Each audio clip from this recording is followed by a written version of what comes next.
And then I said to myself, I wonder if I'm going to go to heaven or hell. And then I was just thrust down past the floor of the room of the dream, not to hell, but I woke up. My brother, my oldest brother, was Yeah. knocking on the door to take me home for the summer. Huh. And he knocked on the door. He and I have always had a spiritual connection. And Yeah. he was knocking on the door. So he woke me up out of the dream. And uh, I can tell you that even though I was thrust down past the floor and then I woke up out of the dream, I I was flooded with insights of that dream vision interaction that lasted all summer. I knew immediately that what that was doing was that Christ was saying, "It's time for you to pay attention to your life, Renee." Huh. Because I don't know if you've known anybody with a hearing impairment, but because I have had trouble hearing in my life, Yeah. I lived in a daydream a lot. I just Mm. kind of uh, decided that if I couldn't hear somebody pretty quickly, that I would tune out Yeah. and I would just nod Yeah. or just I in school or as well as in my relationships. I hear about half of what people say. Mm. And, so he knew that it was intentional that I wouldn't be able to hear him, and he knew that I would look away and that I would be in a daydream question, and that I would need to be, woken up and to say, "Pay attention to your life now." And then Very the next good. insight that came was that my whole life was read in that dream. I felt like every page of my life was known by this being that had come to me in this dream vision. That every choice I'd made, every season of my life, every age up to 21, 22, whatever I was. And so I just knew, and I was kind of flinching because of some choices I had made. Huh. Huh. Huh. And I'm gonna let my dog down here. And but I felt this incredible sense of divine mercy Mm. and understanding, so that every bit of me was known and loved Uh, and understood, so that I didn't have to worry. I didn't mm. fear. Mhm. So that before this dream, I was empty and bored a lot. I was empty inside and unsatisfied, just as a general state of being. Bored, Mhm. very easily bored. Ever Oh. since that dream vision, I haven't been bored a minute of my life. Huh. Everything that had felt empty was now not only full, but bubbling over with life and meaning and purpose and a sense of connection with everything and everyone. Now, I gotta say, there are some things about that that sound a little bit like an astral projection, an out-of-body experience. The fact that you were Ah, in your room, that you were going up in the ceiling. I mean, had yeah. you thought about that before? The No, just, I'm gonna tell you, and I don't know if I should share this, but after this dream vision with Christ, for the rest of the summer, I had dreams of hell. And Really? I was being taught something. And so in those dreams, I was having these dreams that I was possessed all summer long by a very evil female uh, demon. And I went worked through that whole summer of I didn't wanna go to bed at night because I Yeah. knew I'd get this visit, and, I worked with this experience all summer long until it went away. I'm glad you brought this up because there was a question I wanted to ask you that I Yeah. forgot to write down. And that is if you believe that exorcisms are real. Oh, 'Cause I'm personally like, yeah, I feel 70% chance that they're real. I think Um, sometimes. yeah, I don't think it's all or nothing. Um, there's definitely fake ones, sure. oh, yeah. Um, I can't say that they're not real.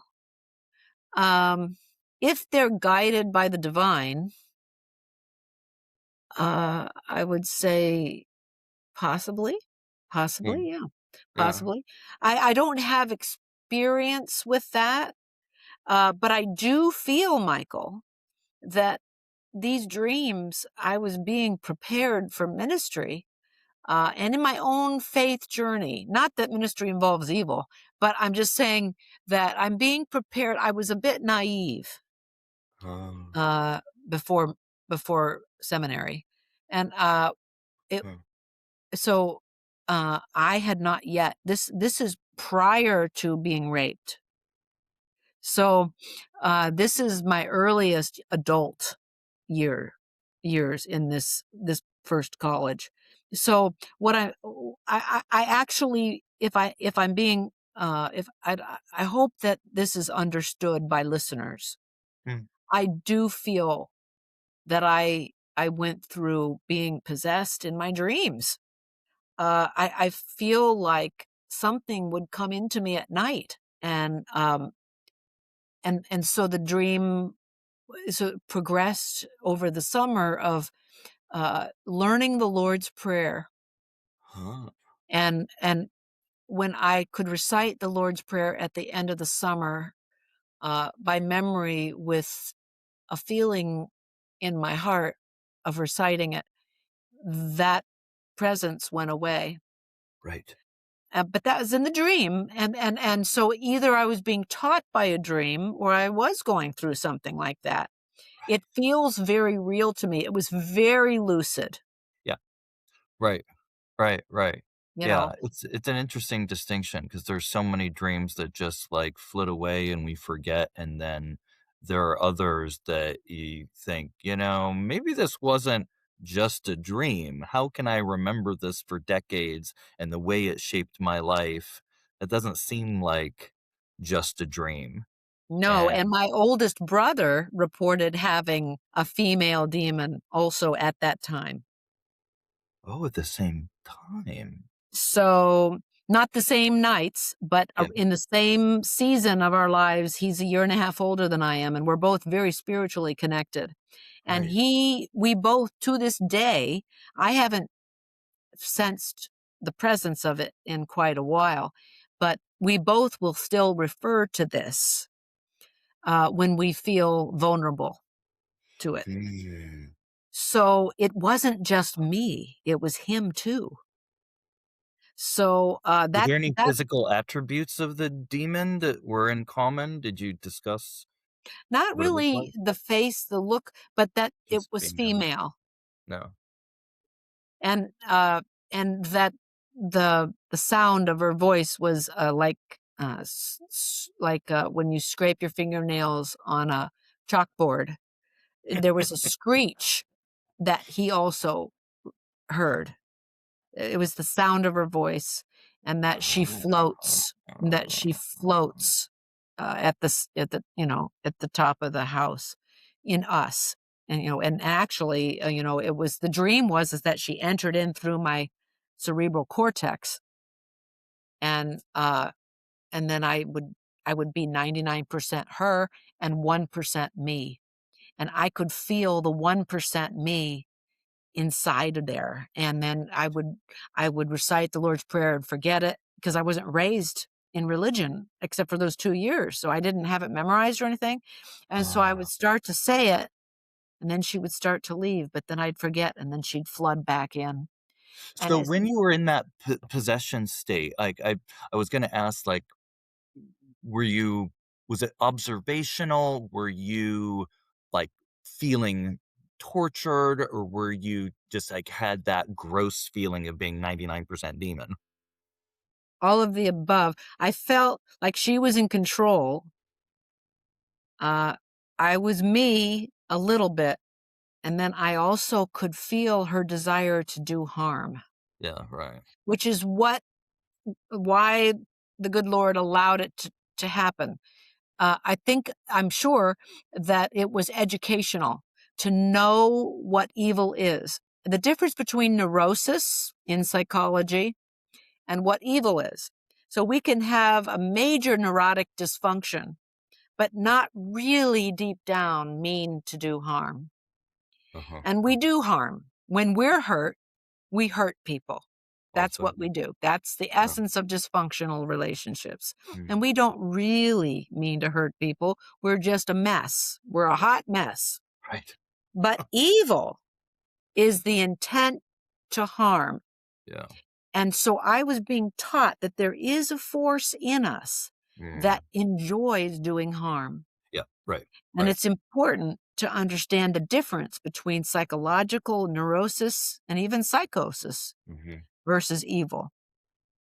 And I know that the reason why I was allowed to have these experiences in a dream form, lucid, is because I really am a warrior spirit. Right before my Christian ordination into the church, I did an Apache medicine vision quest out in the Pine Barrens of New Jersey. I studied Apache medicine for a couple of years while in seminary out in Boston. And then I wanted to do a 4-day and 4-night uh, fast in the woods before I was ordained into the church. And so I wanted to be cleansed. I was seeking a vision.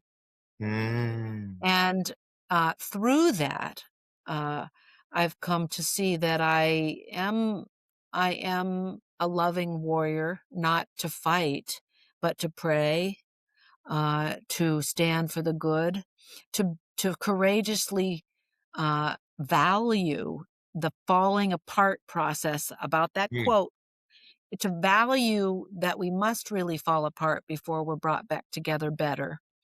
And that takes a kind of courage. Uh, Mhm. and it's not for everybody, but I love it. I love it. And I know that my father was the role model for that. Even though he left the ministry, he faced he faced the falling apart to be brought back together better. And I love that we can face the truth even when it hurts, Mm. because when Mm. we face the truth, whatever that is, Mhm. even if getting raped, Mm. face what all that did and what that meant to me and how it tore me up and how it led me to God and all the redemptive qualities and the agonizing qualities of that. That's who I am. It's what I'm about. And that's why I love the congregational ministry, because people go through their own faith journeys and sometimes they need to fall apart in order to find a more genuine faith. So I did this vision quest, and it was darn difficult. All I had was water for 4 days and nights. I was out in the woods by myself with a sitter. Uh, and it wasn't until the third morning that I had the vision, which was that I looked back and I saw at the edge of the forest, I saw 12, in the Christian tradition, I would say 12 angels, Yeah. but they were 12 medicine men and women, 6 medicine men and 6 medicine women, Uh-huh. and they all stood there and they nodded, Uh-huh. and I knew that they were assigned to me. And Mm. so, what happened then was 10 years of ordained ministry here in Royal Oak, Michigan.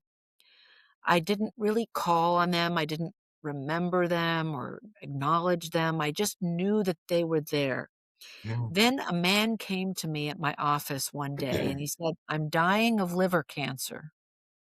And he said, "In order for me to live, I need to stay alive long enough for a liver donor to be for me." Right. Yes. And so he said, "I need your healing prayer, your hands-on prayers to help me keep me alive." I wasn't the only thing that kept him alive, but I was a part of his healing team.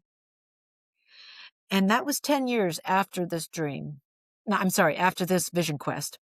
and I saw these 12 angels, these 12 medicine men and women, and I'd never thought of them for 10 years. I put my hand on his liver, and all of a sudden, one of them steps forward in my mind and says, "It's time. We're activating now." And so I'm doing this healing prayer on this man. His name is Mark.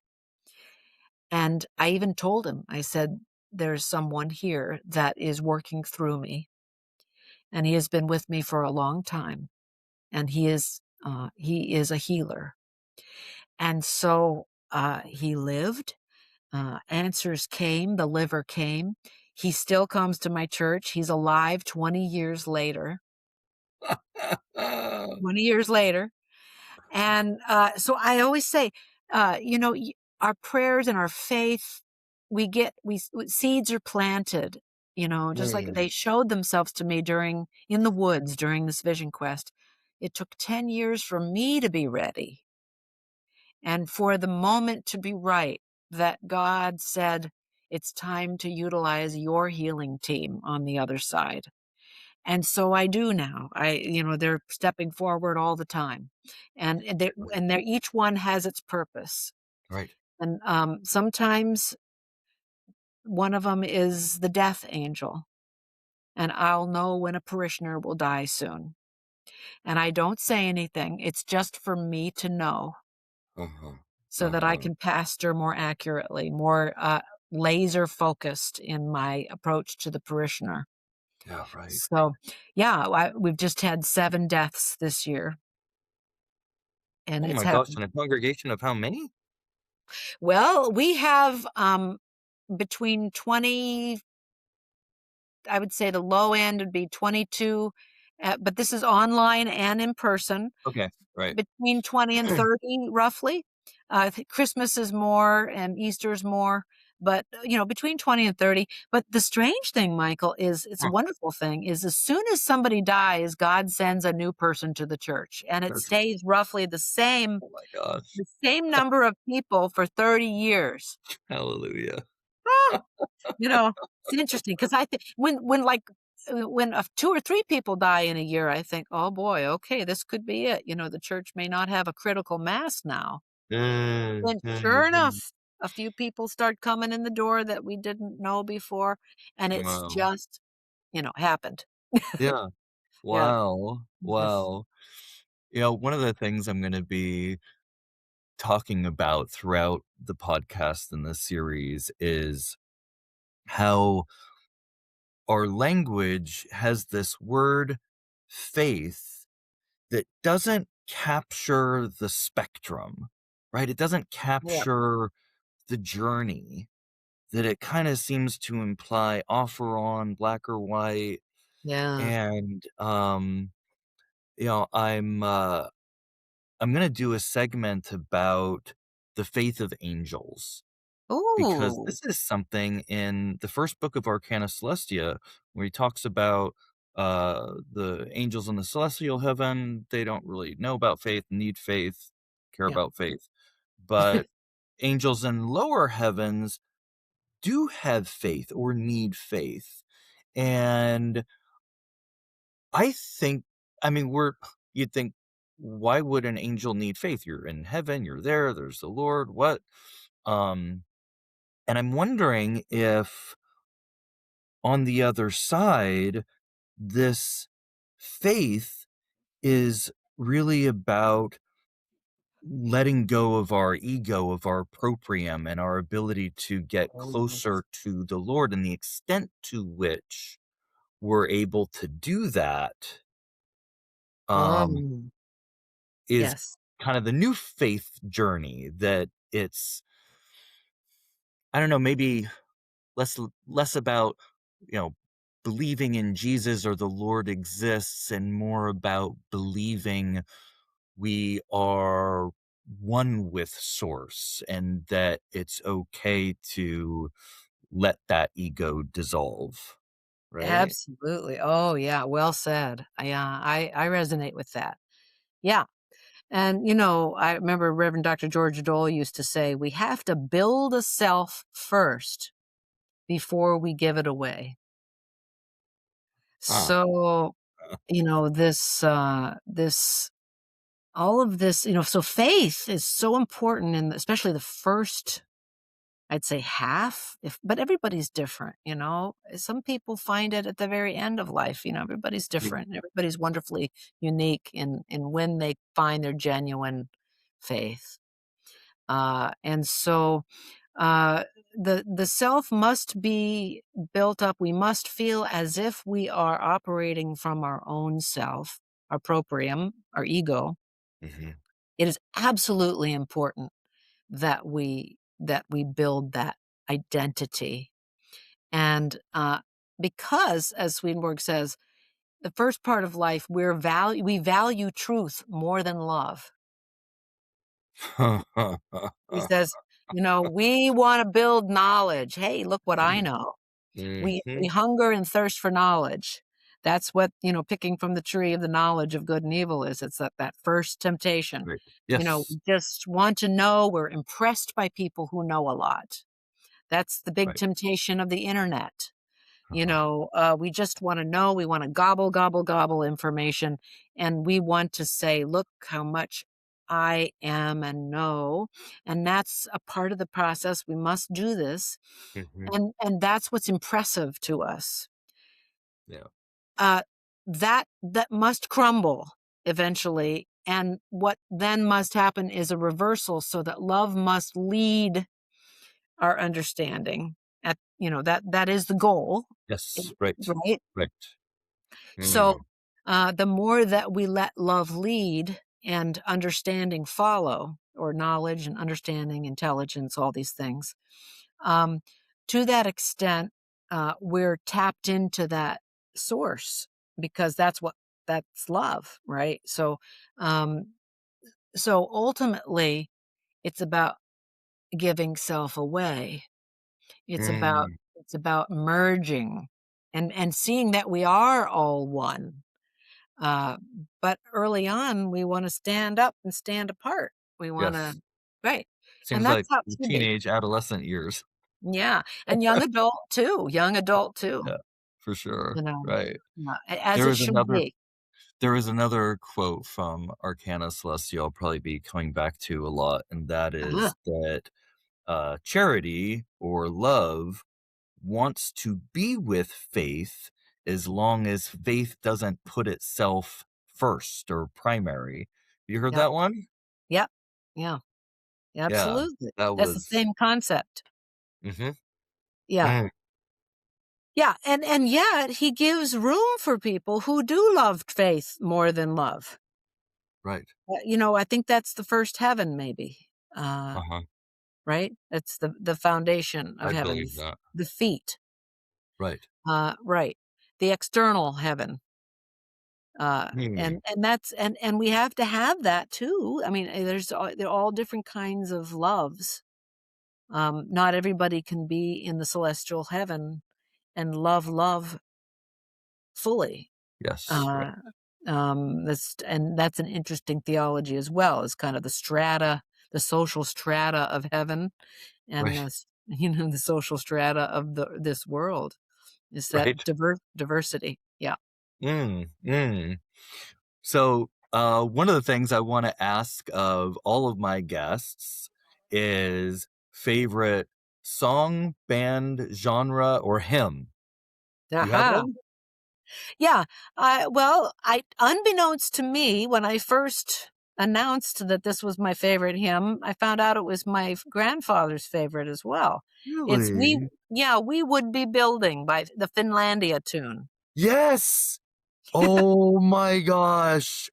Oh my gosh, my head is exploding. Why? Okay, Why? because I heard that the one and only time I went to the Bernathen church, What? it was, like, on Memorial Day or Yeah. something, and they played it, and Oh, I totally fell in love with it. It is, yes, really? probably my favorite hymn too, What? and I had it at my wedding, and You did? yes. Yes, Oh yes. gosh. Sibelius wrote it. Yeah, Right.